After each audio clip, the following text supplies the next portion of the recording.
Thank you. I would now like to recognize Mr. Gold for 5 minutes.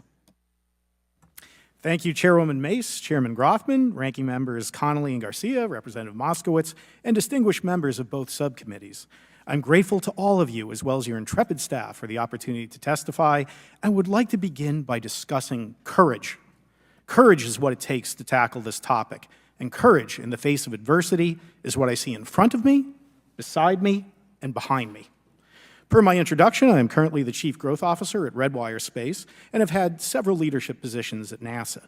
That being said, I want to be clear that I am speaking exclusively on my own behalf and not for Redwire, NASA, or any other organization. However, I am here today to speak out for science. Science requires data, which should be collected without bias or prejudice. Yet, whenever the topic of UAP arises, those who wish to explore the phenomena are often confronted with resistance and ridicule. For example, members of the NASA UAP independent study team, particularly those in academia, were mocked and even threatened for simply having the temerity to engage in the study of UAP. Our best tool for unlocking the mystery of UAP is science, but we cannot conduct a proper inquiry if the stigma is so overwhelming that just daring to be part of a NASA research team elicits such a vitriolic response. Therefore, one of the most important actions that can be taken relative to exposing the truth of UAP is to combat the stigma, and this is where I believe that NASA can be eminently helpful. The NASA brand is synonymous with hope, optimism, and credibility. If you were to take a walk down the National Mall, you would immediately see the NASA logo on t-shirts, hats, and bumper stickers. Few federal agencies enjoy this kind of popularity. I've never seen anyone wearing an Office of Personnel Management t-shirt, which is why NASA could play such an influential role. Specifically, NASA could, with relatively little cost and effort, host symposia on UAP, or even just participate in existing panels examining the topic.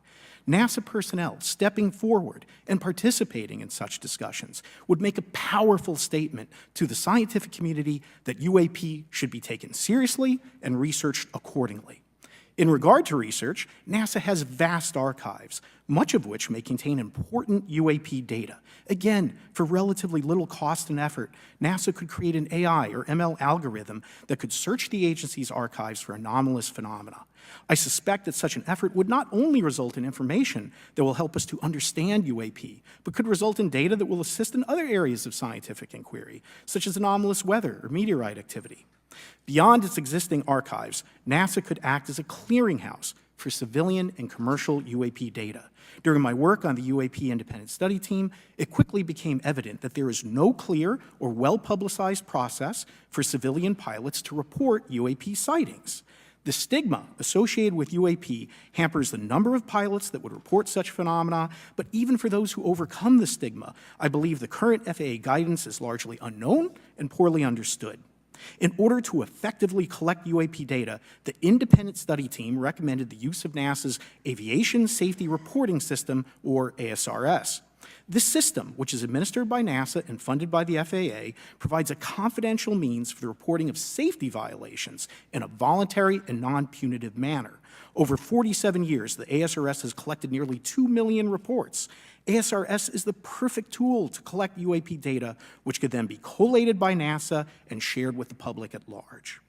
Leveraging ASRS could create a treasure trove of UAP data, potentially hundreds of thousands of reports, supporting this hearing's goal of exposing the truth. And I'm grateful to our two co-chairs and other members who have already incorporated this idea into proposed legislation. At this hearing, and as others have demonstrated, the UAP issue is justifiably dominated by national security and defense. However, I would urge the subcommittees to keep in mind the numerous ways that NASA and the FAA, as well as commercial activities in the air, in space, and in the water, can generate a massive amount of invaluable data on anomalous phenomena. I cannot help but be excited by the potential for such an endeavor, since scientific discovery is driven by anomalies.